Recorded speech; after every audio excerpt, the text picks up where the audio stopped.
Hello and welcome to Alfons Zeileis. Hitler is Reich Chancellor. After many years of intense propaganda, the NSDAP is now in government. How does the rest of the world view the new Hitler government? That is what this video is about. In June 1934, an article about Germany's new leadership appeared in the respected US newspaper The Sunday Star, published in Washington, D.C. The author, James E. Abbey, referred to the NSDAP government as Germany's Three Musketeers. Abbey had already visited Germany in 1933 and reported on his encounters with Hitler. He became known for his portraits and reports on the dictators of the time. The venue for the subsequent rally in 1933 was probably the Krone Circus in Munich. Abbey writes, "I recalled how, at the Krone Circus, as Hitler stalked past his stormtrooper to the platform, his entire being was like a delicate receiving set tuned to the emotions, the mood of the 8,000 who had gathered to hear him speak. Suddenly, the man began to speak. Immediately, my first impressions vanished. I was caught up by the spell of his voice and held throughout the 2 hours he spoke.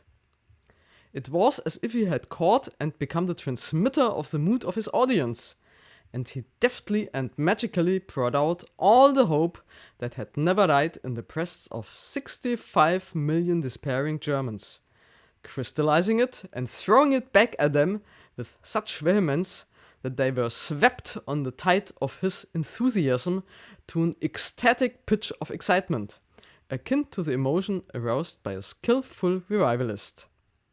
Here Abbey describes the impact of mass psychology, which Hitler deliberately employs. The following day, Abbey meets Hitler in person in his office. He detects no liveliness in his expression. When he looks at his photographs the next day, they are ordinary pictures of an ordinary man. In 1934, Abbey reported on Hitler's peace message to the Reichstag. The surprised but fervent acclaim of the press of all nations the next day showed the wisdom of this course. It recorded a smashing worldwide victory for the canniness of this uncanny man. And it showed that Hitler is as adept at playing straight man as he is at swaggering across the German stage. Abbey describes Hitler as the soul of National Socialism, but Göring as the symbol of its masculinity. Abbey is led by Göring's aide through grand corridors and rooms to Göring's conference room. Göring is waiting for him there in general's uniform, every inch of his chest covered in medals. He is an immensely imposing figure. Abbey greets Göring with "Heil Hitler." He feels as though Göring is asking, "Why not Heil Göring?" Göring's eyes draw him in magnetically and hold his attention.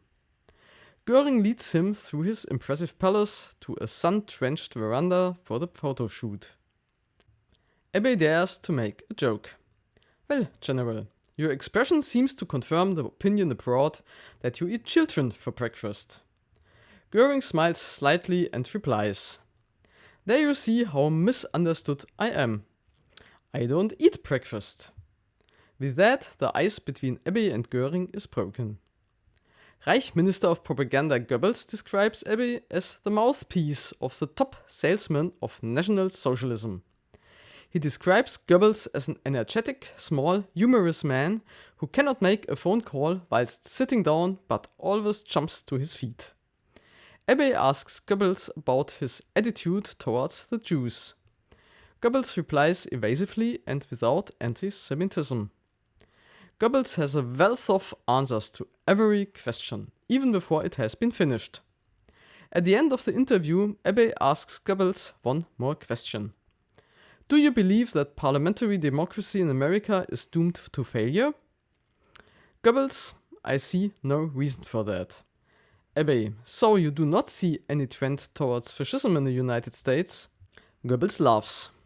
"Perhaps, but that's still a long way off. It would be quite a task to discipline Americans. It is 1933 to 1934. These three men are responsible for humanity's worst crimes.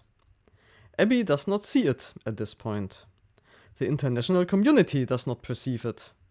If one wishes to understand how history unfolds, one must confront these accounts. To dismiss all National Socialists as dim-witted, heel-clacking fools in no way reflects the reality of that era. National Socialism was a mass movement followed by people from every social class and educational background. We must understand the mechanisms at work if we are to prevent something similar from happening again. We will start with that in the next video and look at how teachers in Neustadt fared under the NSDAP.